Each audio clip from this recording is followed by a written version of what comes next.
और भाई सामान रखेंगे, बाहर जाएंगे, घूमे फिरेंगे, सेलिब्रेट करेंगे। सेलिब्रेट? क्रिश, इधर आ बेटा। वो क्या लिखा है?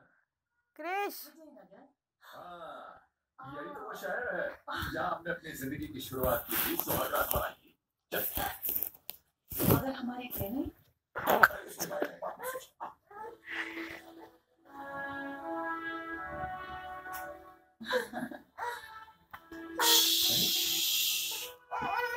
ये होटल इतना बड़ा हो गया, तब तो सिर्फ 2 मंजिलें होनी इसकी। पता नहीं ये वही है कि कोई और होटल है। नाम तो वही है। आओ चलो। क्रिश,